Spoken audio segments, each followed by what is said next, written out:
Hello everyone, this is Kiran. Today we will discuss our next topic, theory of unbalanced growth.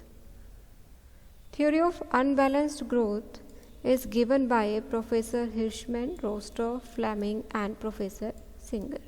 Meaning क्या है unbalanced growth का? Unbalanced growth means that for their economic development, underdeveloped countries should not invest in all sectors of the economy simultaneously. Rather, they should invest in some selected important sectors.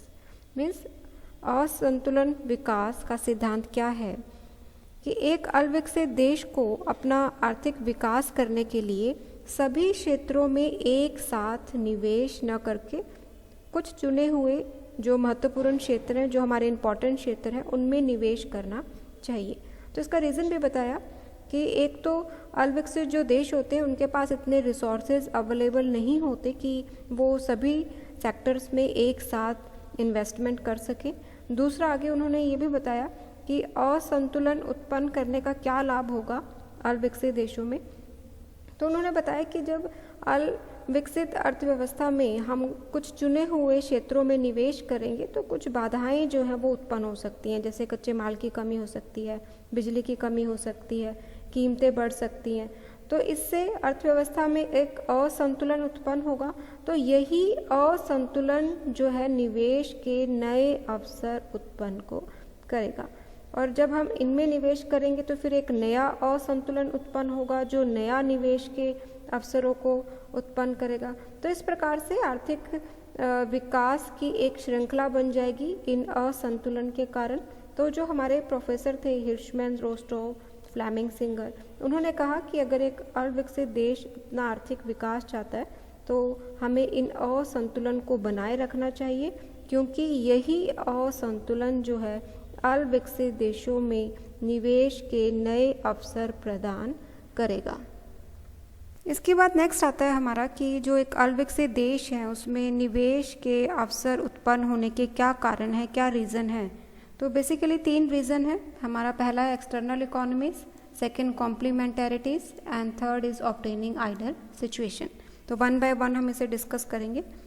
Professor हिर्शमैन के अनुसार जब एक अविकसित देश में असंतुलन उत्पन्न किया जाता है तो उसके फलस्वरूप हमें बहुत सारी भारी बचतें प्राप्त होती हैं। तो उसे एक हम एग्जाम्पल से समझने की कोशिश करते हैं कि जैसे मान लो हमने ए उद्योग है, कोई भी ए इंडस्ट्री है, उसको स्थापित किया। तो ए इंडस्ट्री को स्थापित करने के बाद हमें जो बाहरी बचतें प्राप्त होंगी उसके फलस्वरूप एक नया उद्योग जो है वो स्थापित होगा, यानी कि हमें अवसर मिलेगा कि हम किसी अन्य उद्योग बी उद्योग में निवेश को बढ़ाएं। तो बी उद्योग को स्थापित करने के बाद जो हमें बाहरी बचतें प्राप्त होंगी उसके कारण कोई दूसरा उद्योग जो अनदर इंडस्ट्री है वो डेवलप होगी। तो हमने मान लिया कि जो सी इंडस्ट्री है उसका विकास हमने किया। अब देखो इसमें हमने क्या देखा कि जब हम कोई नया उद्योग स्थापित करते हैं तो उसको पहले वाले उद्योग की जो भारी बचतें होती हैं उसका लाभ तो वो उठाता ही उठाता है, साथ ही वो स्वयं अपने उद्योग के लिए भी भारी बचतें उत्पन्न कर लेता है। और हम जानते हैं कि जब एक अविकसित अर्थव्यवस्था में भारी बचतें प्राप्त होती हैं तो उसके फलस्वरूप हमारी जो मार्केट का साइज है, जो बाज़ार है, उसका भी विस्तार होता है और हमें निवेश के नए अवसर जो हैं वो प्राप्त होते हैं। तो ये एक श्रृंखला बन जाती है और ये श्रृंखला जो है वो निरंतर चलती रहती है। इसके बाद सेकंड आता है हमारा कॉम्प्लीमेंटैरिटीज़, पूरकताएं या तकनीकी पूरकता। अब इसे भी हम एक एग्जाम्पल से समझ सकते हैं कि जब किसी ए इंडस्ट्री के उत्पादन में वृद्धि की जाती है, बढ़ाया जाता है उसके प्रोडक्शन को, तो इसका जो लाभ है वो दूसरे उद्योग को भी होता है। कैसे होता है कि ए उद्योग में जब उत्पादन में वृद्धि होती है तो दूसरा जो उसका पूरक उद्योग है उसमें जो सीमांत लागत है वो कम हो जाएगी, यानी कि जो कॉस्ट ऑफ प्रोडक्शन है हमारी वो कम हो जाएगी। लागतें कम होती हैं तो वस्तु की मांग बढ़ जाएगी। ठीक है, तो इस तरीके से जब मांग बढ़ेगी तो फिर हमें मांग को बढ़ाने के लिए और वस्तुओं का उत्पादन करना पड़ेगा, मीन्स हमें निवेश को बढ़ाना पड़ेगा। तो इसके कॉम्प्लीमेंटरिटीज़ में प्रोफेसर हिर्शमैन ने आगे निवेश को 2 भागों में और बांटा। पहला हमारा आता है सोशल ओवरहेड कैपिटल और सेकंड आता है डायरेक्ट प्रोडक्टिव एक्टिविटीज़, DPA हम लोग बोलते हैं। पहला देखते हैं सोशल ओवरहेड कैपिटल क्या है। इसमें हम उस निवेश को शामिल करते हैं जिसके फलस्वरूप सिंचाई व्यवस्था है हमारी, जो हमारी सड़कें हैं उनको बनाने के लिए जो निवेश किया जाता है, एजुकेशन है, हेल्थ फैसिलिटीज़ है, ट्रांसपोर्ट है, इलेक्ट्रिसिटी है, इन पर किए जाने वाले निवेश को इंक्लूड किया जाता है। अगर हम प्राइमरी, सेकेंडरी और टर्शियरी सेक्टर की जो प्रोडक्टिव एक्टिविटीज़ हैं उसको सक्सेसफुल बनाना चाहते हैं तो हमें SOC में निवेश करना चाहिए। सेकंड आता है हमारा डायरेक्ट प्रोडक्टिव एक्टिविटीज़। ये वो एक्टिविटीज़ होती है जिसके फलस्वरूप जो हमारा फाइनल प्रोडक्शन है उसमें वृद्धि होती है, यानी कि ऐसा निवेश जिसके फलस्वरूप जो अंतिम उत्पादन है उसमें वृद्धि होती है। इसमें हम लोग उद्योग ले लेते हैं, कृषि है, इनको इंक्लूड करते हैं, तो ये DPA के अंतर्गत आएगा। थर्ड आता है हमारा ऑब्टेनिंग आइडल सिचुएशन। अब इसमें देखो प्रोफेसर हिर्शमैन के अनुसार उन्होंने इसे एक्सप्लेन किया, डेफिनेशन दी। एक आदर्श स्थिति तब पैदा होती है जब एक असंतुलन ऐसे विकास को पैदा करता है जिसके परिणाम स्वरूप फिर उसी प्रकार का असंतुलन उत्पन्न होता है और यह क्रम निरंतर चलता रहता है। तो उन्होंने देखो क्या बताया कि जब एक अर्थव्यवस्था में असंतुलन उत्पन्न किया जाता है तो एक असंतुलन जो है एक नया सिमिलर जो है एक असंतुलन डिसइक्विलिब्रियम को अराइज करेगा। तो यही डिसइक्विलिब्रियम जो है हमारे निवेश के अवसरों को बढ़ाएगा, यानी कि हमें नए नए निवेश के अवसर प्रदान करेगा अल्पविकसित देशों में। तो ये क्रम बन जाएगा और ये क्रम जो है वो निरंतर चलता रहेगा। तो इस प्रकार से एक अल्पविकसित देश जो है अपना आर्थिक विकास कर सकते हैं।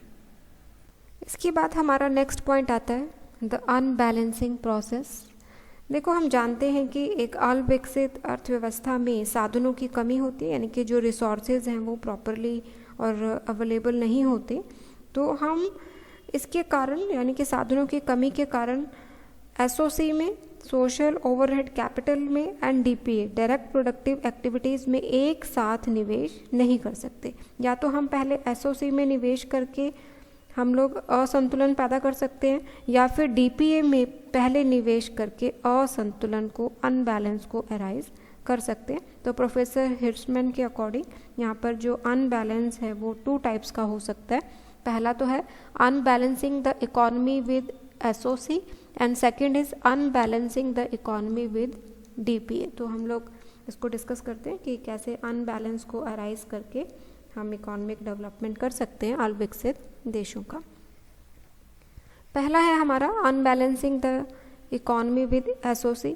देखो अभी हमने पढ़ा कि SOC में सामाजिक ऊपरी पूंजी में हम किन से या कौन कौन से निवेश को शामिल करते हैं, किन पर किया गया निवेश को शामिल करते हैं। जैसे सड़कों पे किया गया निवेश है, सिंचाई परियोजनाएं हैं हमारी, बिजली है, परिवहन है, साधन है हमारी, एजुकेशन है, हेल्थ फैसिलिटीज़ है, इन पे किए जाने वाले निवेश को हम शामिल करते हैं।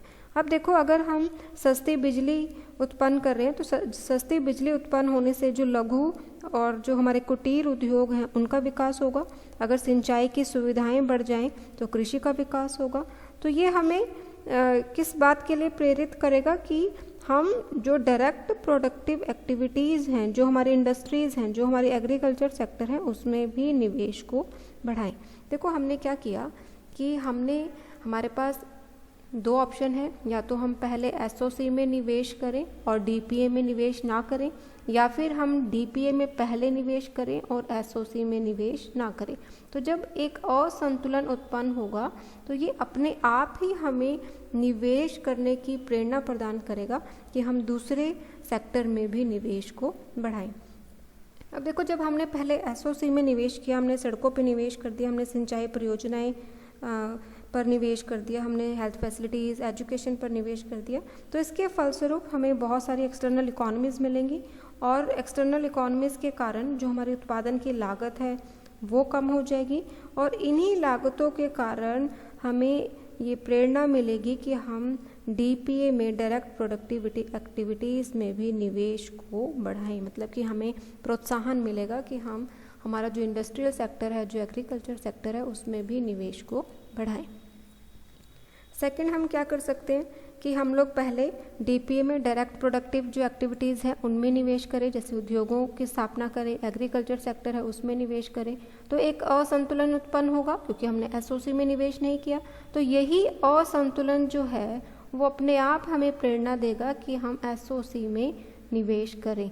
देखो जैसे मान लो हम लोगों ने पहले क्या किया, उद्योगों में निवेश कर दिया, जो कृषि संबंधित हमारे व्यवसाय हैं उनमें निवेश कर दिया, लेकिन हमने सिंचाई के लिए या हमारे सड़कों के निर्माण के लिए, एजुकेशन पर, जो परिवहन है, हमारे परिवहन के जो साधन हैं, जो इलेक्ट्रिसिटी है, उन पर कोई निवेश नहीं किया। तो जब इन पर हमारे पास कोई सुविधा नहीं है, इनके अभाव के कारण, इनके हमारे पास ट्रांसपोर्ट फैसिलिटी नहीं है, अब ट्रांसपोर्ट फैसिलिटीज़ नहीं है तो हम अपने उत्पादन को एक स्थान से दूसरे स्थान पर नहीं ले जा सकते। तो इसके अभाव के कारण जो उत्पादन की लागतें हैं वो बढ़ जाएंगी, और यही जो लागतें बढ़ने के कारण, अब देखो लागतें बढ़ेंगी तो कीमत भी बढ़ेगी, तो एक पॉलिटिकल प्रेशर जो है वो अराइज होगा, और यही प्रेशर जो है हमें प्रेरित करेगा कि हम एसओसी में भी निवेश को बढ़ाएं। यानी कि हम लोग सिंचाई परियोजनाएं, जो इरिगेशन फैसिलिटीज़ है, जो ट्रांसपोर्ट है, जो एजुकेशन है, जो हेल्थ फैसिलिटीज़ हैं, उन पर भी निवेश को बढ़ाएं। तो सिंपली कहने का मतलब क्या है कि हम एक सेक्टर में निवेश अगर करेंगे और दूसरे में नहीं करते तो अपने आप ही हमें प्रेरणा मिलती है, क्योंकि एक असंतुलन उत्पन्न हो जाएगा, और यही असंतुलन जो है वो हमें निवेश को बढ़ाने के अवसर प्रदान करेगा। इसके बाद हमारा नेक्स्ट हेडिंग आता है पाथ ऑफ डेवलपमेंट। हम अविकसित देशों में जो असंतुलित विकास का जो पथ है, जो अनबैलेंस ग्रोथ का पाथ है, उसको एक डायग्राम से भी शो कर सकते हैं। हमने यहाँ पर ओ एक्स एक्सिस पर इन्वेस्टमेंट कोस्ट इन एसओसी लिए, और ओ वाई एक्सिस पर हमने इन्वेस्टमेंट कोस्ट इन डीपीए लिया है। ये जो कर्व है 45 डिग्री की, ये बैलेंस्ड ग्रोथ पाथ को रिप्रेजेंट करती है, और इस पॉइंट पर जो डी, जी एंड के पॉइंट है ये हमारे इक्विलिब्रियम पॉइंट है। देखो हम जानते हैं कि अविकसित देश में साधनों की कमी पाई जाती है, और साधनों की कमी होने के कारण एक अविकसित जो देश है वो डीपीए एंड एसओसी में एक साथ निवेश नहीं कर सकता। या तो वो पहले एसओसी में निवेश करके असंतुलन उत्पन्न कर सकता है, या फिर डीपीए में पहले निवेश करके असंतुलन को उत्पन्न कर सकता है, जिससे निवेश के नए अवसर उत्पन्न हों। तो हम यहाँ पर देखेंगे कि यदि एसओसी में पहले निवेश किया जाता है तो हमें निवेश के अवसर मिलेंगे, तो उससे डीपीए में कितना इन्वेस्टमेंट होगा, और जब अगर डीपीए में पहले निवेश किया जाता है तो एसओसी में कितना निवेश होगा। तो ये जो एरिया है, ये जो नीचे वाला कर्व है डी, ए, जी, बी, के, सी, ये एसओसी में इन्वेस्टमेंट को शो करेंगे, और जो डी, ए, जी, बी, के, सी ये जो कर्व है हमारी, ये डीपीए में इन्वेस्टमेंट को शो करेंगे। ये जो हमारे कर्व्स दी हुई हैं ए, बी, बी एंड सी, ये हमारे सम उत्पाद वक्र हैं, इक्वी प्रोडक्ट है, जो एसओसी तथा डीपीए की उन विभिन्न मात्राओं को प्रकट कर रही हैं जिनसे किसी विशेष समय में एक समान कुल राष्ट्रीय उत्पादन मिलता है। तो अब हम देखते हैं कि अगर एसओसी में पहले निवेश किया जाता है तो जो हमारा पाथ है डेवलपमेंट का वो क्या होगा, तो वो हमारा जो क्रम होगा वो डी, ई, जी, एच, के होगा। और अगर पहले डीपीए में निवेश किया जाता है तो हमारा विकास का जो क्रम है वो क्या रहेगा, डी, एफ, जी एंड जे, के। तो अब देखो कि अगर हम पहले एसओसी में निवेश करते हैं तो डीपीए में निवेश करने के लिए हमें कैसे प्रोत्साहन मिलेगा, कि अगर मान लो हमने पहले एसओसी में निवेश किया डी, ई के बराबर, तो डीपीए में कितना निवेश होगा, निवेश में कितनी वृद्धि होगी, डी, एफ के बराबर। सेम अगर हम एसओसी में निवेश करते हैं जी, एच, तो डीपीए में कितना निवेश होगा, जी और ये जे। तो ये जो पॉइंट है के पॉइंट, जी पॉइंट और ये डी पॉइंट, ये इक्विलिब्रियम पाथ है हमारे, इक्विलिब्रियम पॉइंट है ये हमारे। अब सेकंड देखते हैं, अगर हम डीपीए में पहले निवेश करते हैं तो हमारा क्या कितना निवेश होगा, डी, एफ, और हमें एसओसी में कितना निवेश करने के लिए अवसर मिलेंगे या कितना प्रोत्साहन मिलेगा, DE। इसी तरीके से अगर निवेश G और J किया जाता है DPA में, तो एसओसी में कितना निवेश होगा, G और H। तो इस तरीके से यहाँ पर भी हमें सेम इक्विलिब्रियम पॉइंट मिलेंगे, K, G and D या D, G and K। तो इस तरीके से हम देख सकते हैं कि एक अविकसित देश असंतुलन उत्पन्न करके जो निवेश को है बढ़ा सकता है और अपना आर्थिक विकास कर सकता है। देखो, हमारे जो प्रोफेसर है, प्रोफेसर हिर्शमैन ने 2 प्रकार के लिंकेजेस की बात की, 2 टाइप्स के लिंकेजेस की बात की। एक हमारा फॉरवर्ड लिंकेजेस होता है और सेकेंड इज बैकवर्ड लिंकेजेस। तो इसको भी हम डिस्कस कर लेते हैं। फर्स्ट है हमारा backward linkages. It affects related to investment in earlier stage of production. Means backward linkages क्या हैं? किसी उद्योग के विकास के फलस्वरूप जब उन उद्योगों का भी विकास होता है जो उस उद्योग के लिए कच्चा माल तैयार करते हैं, रॉ मटेरियल जो तैयार करते हैं, तो उसे हम बोलते हैं बैकवर्ड लिंकेजेस। इसे एक एग्जांपल के थ्रू समझते हैं। जैसे मान लो हमने कोई स्टील इंडस्ट्री को स्थापित किया, इस्पात बनाने का कारखाना स्थापित किया, तो उसके फलस्वरूप उन उद्योगों का भी विकास होगा जो स्टील इंडस्ट्री को रॉ मटेरियल, कच्चा माल प्रोवाइड करवाते हैं। जैसे कच्चे लोहे के उद्योग हैं, कोयले के उद्योग हैं या दूसरी जो वस्तुएं हैं, उनके उद्योग की भी स्थापना होने लगती है। तो ये हमारा होता है बैकवर्ड लिंकेजेस। फिर नेक्स्ट आता है हमारा फॉरवर्ड लिंकेजेस। इट में encourage production in subsequent stages of production. Means जब किसी उद्योग में निर्मित उत्पादन, यानी कि जब किसी उद्योग का निर्मित उत्पादन जो है वो दूसरे उद्योग में कच्चे माल के रूप में प्रयोग में लाया जाता है, तो इसे हम बोलते हैं फॉरवर्ड लिंकेजेस। इसे भी हम एग्जांपल से देख सकते हैं। जब हमने देखो स्टील प्लांट का हम लोगों ने कारखाना स्थापित किया, इस्पात का कारखाना स्थापित किया, तो उसके कारण मशीन बनाने वाले, यंत्र बनाने वाले या जो यातायात के सामान बनाने के जो कारखाने हैं वो भी खोले जाएंगे। तो इन कारखानों में जो हमारा इस्पात है वो कच्चे माल के रूप में प्रयोग होगा। ठीक है, देखो जैसे हमने पहले वाले में क्या किया था कि हम लोगों ने क्या किया था कि स्टील इंडस्ट्री को स्थापित किया था, और स्टील इंडस्ट्री जब स्थापित हुई थी तो उन उद्योगों का भी विकास होता है जो स्टील इंडस्ट्री को रॉ मटेरियल, कच्चा माल प्रोवाइड करवाते हैं। फॉरवर्ड में क्या हो जाता है कि किसी इंडस्ट्री में जो दूसरी इंडस्ट्री का जो निर्मित उत्पादन है, जो फाइनल गुड है, वो रॉ मटेरियल के रूप में यूज़ किया जाता है। जैसे अब हमने मशीन बनाने का कोई जो इंडस्ट्री है वो स्थापित कर दी, यातायात के सामान बनाने के कारखाने स्थापित कर दिए, तो यहाँ पर जो स्टील है वो कच्चे माल के रूप में प्रयोग किया जाएगा। तो इसे हम बोलते हैं फॉरवर्ड लिंकेजेस। इसके बाद नेक्स्ट हेडिंग आता है हमारा merits of the theory of unbalanced growth. अब हम मेरिट्स की बात करेंगे। हमारी पहली मेरिट है रियलिस्टिक थ्योरी। यह जो सिद्धांत है ये एक वास्तविक सिद्धांत है, क्योंकि यह अविकसित देश को अपने कम साधनों का उचित प्रयोग करने का अवसर प्रदान करता है।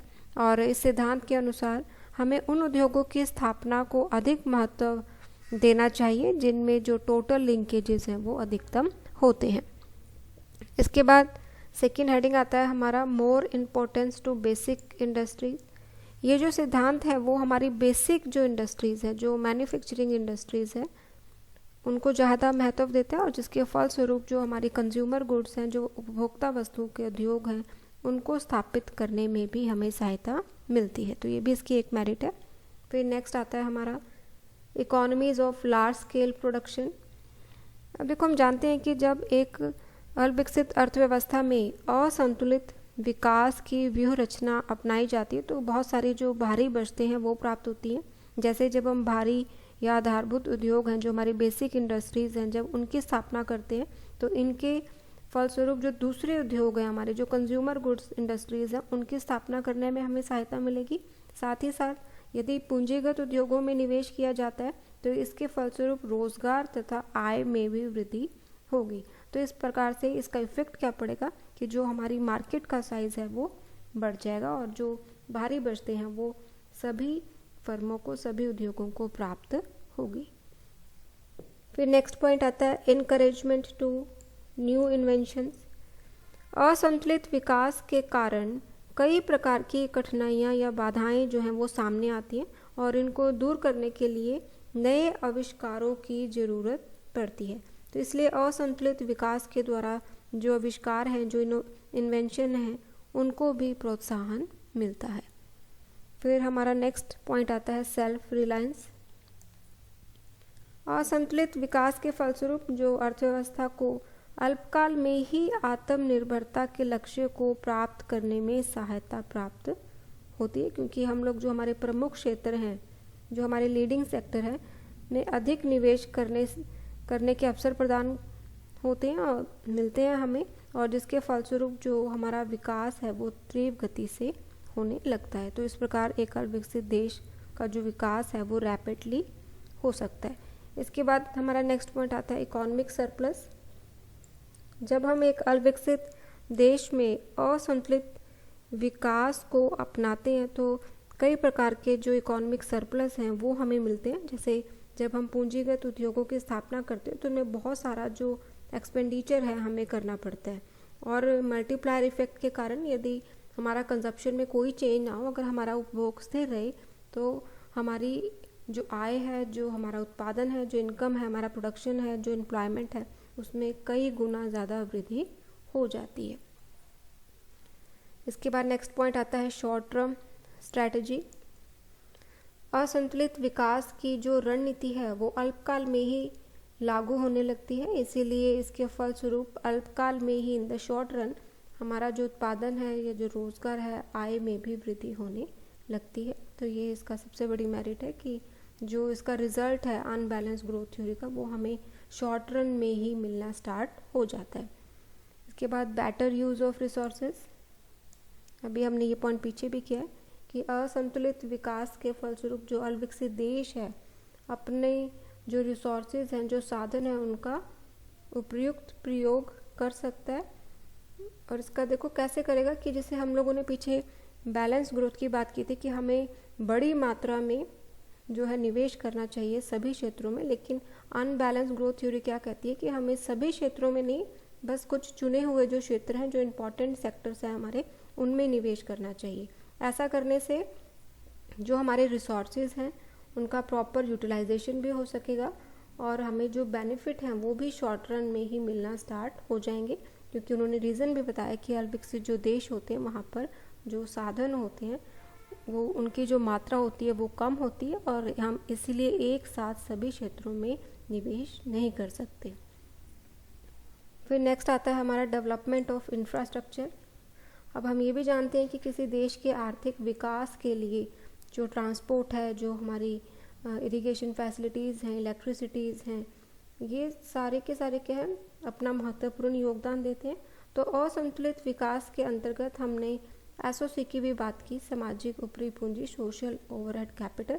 तो इसके रूप में इन सभी में जो ट्रांसपोर्ट है, जो हमारी टेलीकॉम है, इलेक्ट्रिसिटी है, इरिगेशन फैसिलिटीज़ है, उनमें पर्याप्त जो है निवेश किया जाता है, जिसके फलस्वरूप जो हमारा इंफ्रास्ट्रक्चर है वो भी डेवलप्ड होता है। तो these are the merits of unbalance growth theory.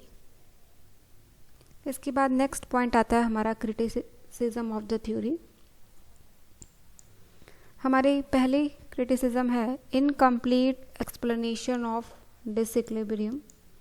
ये जो सिद्धांत है प्रोफेसर मायर के अनुसार इनकम्प्लीट एक्सप्लेनेशन करता है डिसइक्विलिब्रियम की, क्योंकि इस सिद्धांत से हमें ये तो मालूम हो जाता है कि एक अविकसित देश में असंतुलित जो है उत्पन्न किया जाना चाहिए, लेकिन असंतुलन जो हम लोग उत्पन्न करेंगे उसकी ऑप्टिमम डिग्री क्या होनी चाहिए और कहाँ पर कितना जो है असंतुलन अनबैलेंस जो है वो उत्पन्न किया जाना चाहिए, तो इसके बारे में ये जो सिद्धांत है वो उत्तर देने में असमर्थ रहा है। इसके बाद सेकंड क्रिटिसिज्म आती है हमारी पॉसिबिलिटी ऑफ इन्फ्लेशन।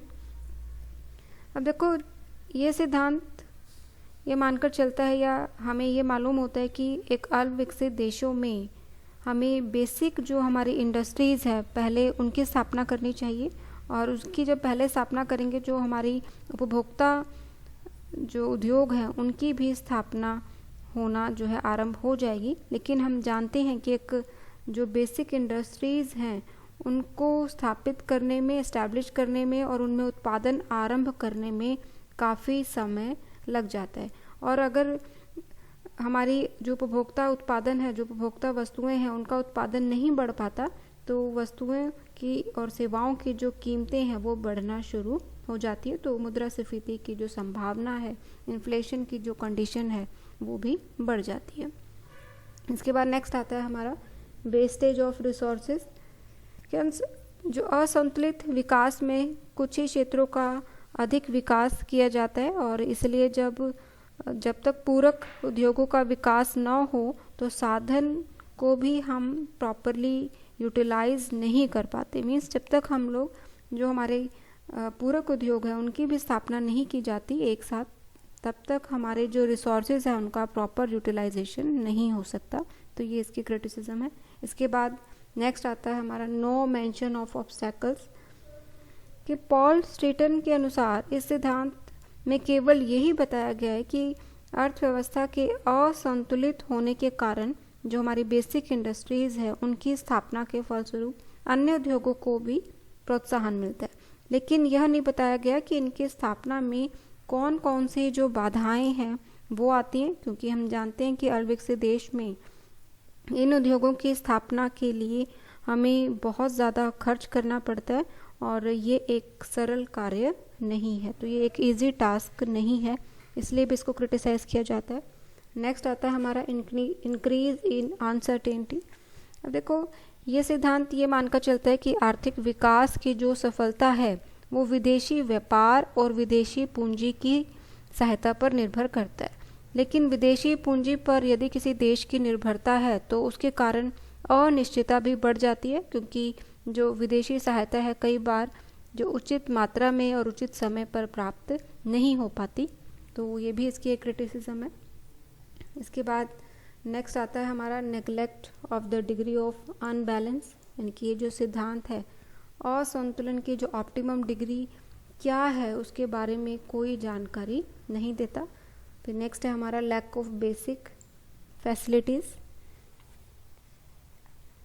असंतुलित विकास के लिए यह आवश्यक है कि कुछ जो हमारी बेसिक फैसिलिटीज़ हैं, जैसे कच्चे माल की पूर्ति है, टेक्नोलॉजी नॉलेज है, हमारी जो पावर है, जो ट्रांसपोर्ट है, जो मार्केट का जो साइज़ है वो अवेलेबल होने चाहिए। लेकिन अविकसित अर्थव्यवस्थाओं में सामान्यतः ये जो सुविधाएं हैं वो उपलब्ध नहीं होती।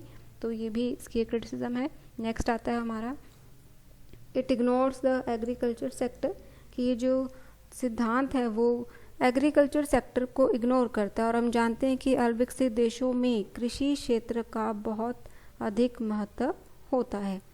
फिर नेक्स्ट आता है less importance in socialistic countries.